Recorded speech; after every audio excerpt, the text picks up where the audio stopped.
Assalamualaikum warahmatullahi wabarakatuh. Selamat pagi anak-anak. Kita berjumpa kembali dalam mata pelajaran otomatisasi dan tata kelola keuangan. Kita masih memasuki kompetensi dasar 3.12 ya, yaitu tentang pengelolaan operasional harian kas kecil. Pada jam pertemuan yang kedua ini, yang akan kita pelajari tentang pencatatan proses penerimaan uang. Anak-anak, pelajaran ini kelanjutan dari bab yang pertama atau jam pertemuan yang pertama ya, yaitu proses pengajuan uang tunai. Nah, anak-anak, bagaimana kelanjutan dari pembelajaran ini? Silakan simak video berikutnya. Proses penerimaan uang ini melibatkan 4 bagian-bagian dalam perusahaan. Yang pertama bagian surat masuk, yang kedua bagian kasir, yang ketiga bagian piutang, yang keempat adalah bagian pengawas intern. Nah, masing-masing bagian akan kita bahas pada materi selanjutnya. Yang pertama adalah bagian surat masuk ya. Bagian ini menerima semua surat-surat yang diterima perusahaan. Surat itu yang berisi pelunasan piutang yang harus dipisahkan dari surat-surat lainnya. Kemudian yang bagian kedua adalah kasir. Kasir ini menerima uang yang berasal dari bahan surat masuk pembayaran langsung dari penjualan oleh salesman. Ya, jadi kasir ini yang bertugas menerima semua uang masuk yang berasal dari salesman maupun dari pihak-pihak penjualan. Kemudian kasir membuat setoran ke bank dan menyetorkan semua uang yang diterimanya ke bank. Kemudian bagian piutang ya. Bagian ini penerimaan uang atau kas biasanya berasal dari berbagai bentuk sumber. Ada sumber yang sering terjadi seperti pelunasan piutang, penjualan tunai. Nah, kalau penjualan tunai itu berarti kita menjual dan mendapatkan uang tunai gitu ya maksudnya ya. Tetapi ada pula sumber penerimaan yang jarang terjadi seperti penjualan aktiva tetap. Aktiva tetap ini adalah penjualan benda-benda atau barang-barang yang bersifat tetap yang dimiliki oleh perusahaan. Sebenarnya barang-barang aktiva tetap ini jarang sekali dijual, tetapi memang kadang-kadang terjadi penjualan seperti itu dan dimasukkan ke dalam bagian piutang. Yang D, bagian pemeriksaan intern. Pemasukan uang ini selain dari sumber-sumber yang sudah disebutkan di atas juga berasal dari pinjaman dari bank maupun dari pinjaman wesel. Jadi formulir apa yang digunakan untuk penerimaan uang? Yang pertama itu adalah bukti yang mendukung bahwa kita sudah menerima uang. Yang kedua, data harian yang menunjukkan kumpulan atau ringkasan penerimaan uang. Yang ketiga buku jurnal atau book of original entry ya. Yang keempat atau D adalah buku pembantu piutang dan buku besar. Nah, sekarang kita bahas satu persatu. Dokumen atau bukti asli pendukung setiap penerimaan uang itu terdiri dari pemberitahuan tentang pelunasan dari para langganan. Yang kedua, bukti penerimaan uang yang diberi nomor urut yang dicetak dan dibuat oleh kasir untuk penerimaan uang langsung. Yang ketiga, daftar penjualan tunai pemberitahuan tentang pelunasan. Ya, ini biasanya dari salesman. Kemudian yang keempat, pemberitahuan dari bank tentang pinjaman penagihan oleh bank. Jadi ini mohon maaf ini agak acak-acakan karena aplikasi yang di HP saya tidak ada jenis huruf seperti ini.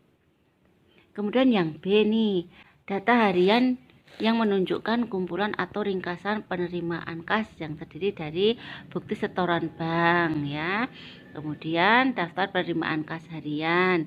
Ini dibuat oleh kasir. Dan daftar penerimaan kas harian yang dibuat oleh bagian surat masuk. Kemudian ringkasan cash register dan proof tabs atau lembar tambahan ya ini. Kemudian yang C untuk buku jurnal atau book of original entry ini bisa berasal dari jurnal penerimaan uang dan bisa dari kombinasi proof sheet atau lembaran penguji kebenaran pembukuan. Kebenarannya ini diuji dengan jumlah penerimaan uang itu sama apa tidak begitu ya. Kemudian yang D buku pembantu piutang dan buku besar. Anak-anak ini contoh buku besar dan buku pembantu piutang ya. Kalian bisa meng-zoom di sini, nanti kalian bisa membuatnya. Ini buku besarnya seperti ini contohnya. Kemudian ini buku pembantu piutang. Kalian bisa screenshot ya agar lebih jelas dan mudah untuk dipelajari. Kemudian bagaimana alur proses penerimaan uang? Yang A, penerimaan kas dari piutang melalui penagihan perusahaan, bisa juga penerimaan kas dari piutang melalui pos, atau yang ketiga penerimaan kas melalui logbook collection plan. Kita bahas satu persatu ya. Sekarang penerimaan kas dari piutang melalui penagih perusahaan dilaksanakan dengan prosedur seperti ini. Artinya kita menagih piutang kita kepada orang yang meminjam dana kita melalui penagih perusahaan. Penagih perusahaan ini artinya orang yang diberi kepercayaan dari perusahaan untuk menagih utang-utang kepada kita. Yang pertama, bagian piutang memberikan daftar piutang yang sudah saatnya harus ditagih. Kemudian bagian penagih mengirimkan penagih yang merupakan karyawan perusahaan untuk menagih ke debitur. Kemudian bagian penagihan menerima cek atas nama dan surat pemberitahuan dari debitur gitu ya. Nah, bagian penagih menyerahkan cek ke bagian kasa. Jadi artinya gini, penagih tadi setelah bertemu dengan orang yang ditagih tersebut membayar dalam bentuk cek. Nah, setelah kembali ke perusahaan, maka penagih ini menyerahkan cek ke bagian kasa atau kasir. Nomor 5, bagian penagihan menyerahkan surat pemberitahuan kepada bagian piutang untuk kepentingan postingan ke dalam kartu piutang gitu ya. Jadi bagian penagihan ini menyerahkan surat pemberitahuan kepada bagian piutang untuk dijadikan kartu piutang. Kemudian bagian kasa mengirim kwitansi sebagai tanda penerimaan kas kepada debitur. Ya, ini menunjukkan bahwa uang atau cek yang sudah diserahkan oleh si punya utang kepada perusahaan. 7, bagian kasa menyetorkan cek ke bank ya. Setelah cek tersebut dilakukan endorsement oleh pejabat yang berwenang. Jadi bagian kasa tadi menyetorkan cek milik si yang utang tadi ke bank, karena itu menunjukkan bahwa mereka sudah melunasi utang-utangnya kepada kita. Kemudian bank berusaha melakukan clearing atau cek tersebut ke bank debitur. Kemudian yang B, menerima kas dari piutang melalui pos. Nah, tadi kan melalui penagihan petugas perusahaan ya. Sekarang kalau penagihan piutang itu melalui pos. Nah, yang pertama, bagian pengiriman mengirim faktur penjualan kredit kepada debitur pada saat transaksi penjualan kredit terjadi. Jadi pengirimannya itu melalui pos ya. Kemudian debitur mengirim cek atas nama yang dilampiri surat pemberitahuan melalui pos. Ketiga, bagian sekretaris menerima cek atas nama dan surat pemberhentian dari debitur ya. Nih. Nah, bagian sekretaris menyerahkan cek kepada bagian kasa. Ini artinya setelah pihak utang memberikan atau membayar utangnya, maka berupa cek yang diserahkan melalui kantor pos. Maka bagian sekretaris menerima cek atas nama dan surat pemberitahuan dari debitur. Debitur ini adalah orang atau pihak yang mempunyai utang kepada kita. Kemudian yang keempat, bagian sekretaris menyerahkan cek kepada bagian kasa. Nah, terus 5, bagian sekretaris menyerahkan surat pemberitahuan kepada bagian piutang untuk kepentingan posting ke dalam kartu piutang. Nah, bagian kasa mengirim kwitansi kepada debitur sebagai tanda terima pembayaran dari debitur. Ya, jadi sekretaris setelah menerima cek itu kemudian memberikan kwitansi kepada debitur.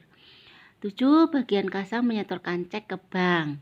Setelah cek atas nama tersebut dilakukan endorsement oleh pejabat yang berwenang ya. Endorsement itu berarti dilakukan pengecekan dan tanda tangan.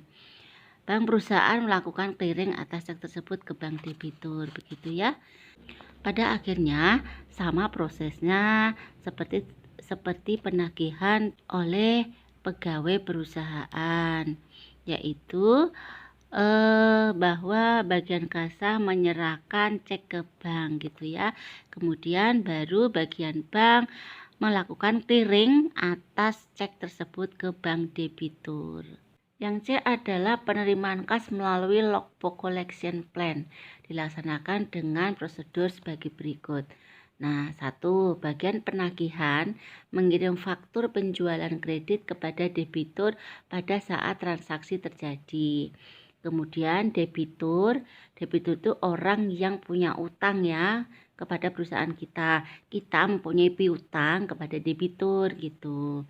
Ibu ulangi ya. Nomor 2, debitur melakukan pembayaran utangnya pada saat faktur jatuh tempo dengan mengirimkan cek dan surat pemberitahuan ke PO Box di kota terdekat. Jadi PO Box ini adalah loket yang dibuka oleh pihak bank yang khusus menerima cek-cek dari para debitur yang akan diserahkan ke perusahaan kita gitu ya. Kenapa hal itu dilakukan? Karena para debitur ini jarak tempat tinggalnya atau wilayahnya berjauhan dengan wilayah perusahaan kita. Jadi mereka tidak harus datang ke perusahaan kita untuk melunasi utang-utangnya, tetapi cukup menyerahkan cek-cek mereka ke PO Box terdekat. Kemudian nomor 4, bank membuat daftar surat pemberitahuan. Dokumen ini dilampiri dengan surat pemberitahuan dan dikirimkan oleh bank ke bagian sekretariat gitu ya. Jadi bank tadi yang disuruh membuka PO Box tadi setelah cek-ceknya masuk maka membuat surat pemberitahuan kepada bagian sekretariat. Kemudian pihak bank itu mengurus cek clearing. Intinya gini, debitur itu dia mempunyai rekening banknya di mana. Nah, kemudian PO Box ini misalnya di Bank BRI ya. Nah, sedangkan PO Box ini di Bank BNI. Nah, maka Bank BNI ini mengurus clearing, cek clearingnya kepada Bank BRI tersebut. Benarkah bahwa debitur ini mempunyai sejumlah rekening di bank tersebut gitu ya. Artinya cek dan recheck begitu. Kemudian 6, bagian sekretariat menyerahkan surat pemberitahuan kepada bagian piutang untuk mengkredit rekening pembantu piutang debitur yang bersangkutan. Artinya gini, sekretaris kemudian menyerahkan surat tersebut dari bank itu ya kepada bagian piutang. Maksudnya agar utangnya itu dikurangi, berarti mengkredit rekening ya, itu maksudnya. 7. Bagian sekretariat menyerahkan daftar surat pemberitahuan ke bagian kasa. Nah, selain menyerahkan surat tersebut ke bagian piutang, maka bagian sekretariat juga menyerahkan daftar surat pemberitahuan ke bagian kasa atau kasir. Kemudian bagian kasir menyerahkan daftar surat tersebut ke bagian jurnal untuk mencatat di dalam jurnal penerimaan kas begitu. Jadi meskipun berupa cek tetap harus dimasukkan ke dalam jurnal penerimaan kas. Yang 9, prosedur penerimaan uang melibatkan beberapa bagian dalam perusahaan agar transaksi penerimaan uang tidak terpusat pada satu bagian saja. Jadi pihak-pihak yang dilibatkan di sini ada pihak bank, pihak sekretariat, pihak piutang, dan pihak kasir. Ya, Ibu kasih contoh aja di Polres ya. Polres Lampung Selatan ini ada di Kalianda. Nah, di situ ada Bank BRI. Nah, anak-anak kalau kita membuat SIM baru atau perpanjangan SIM kan kita bayar tuh. Nah, uang itu dibayarkan ke BRI yang ada di Polres tersebut. Tujuannya apa? Agar kas yang masuk ke BRI itu dikhususkan ini untuk pengurusan SIM gitu. Sedangkan kalau kalian membayar di BRI pusat, di situ tidak akan bisa dipusatkan untuk membayar SIM karena semakin banyak orang yang menabung dengan berbagai kepentingan. Itu maksudnya logbook collection plan. Anak-anak, untuk materi tersebut sangatlah rumit ya. Kemudian Untuk tugasnya kalian bisa melihat di Google Classroom. Untuk hal-hal yang belum jelas, kalian bisa menanyakan di grup WhatsApp pelajaran kepada Ibu. Nanti kita bahas bersama-sama ya. Nah, Ibu akhiri. Assalamualaikum warahmatullahi wabarakatuh. Selamat pagi.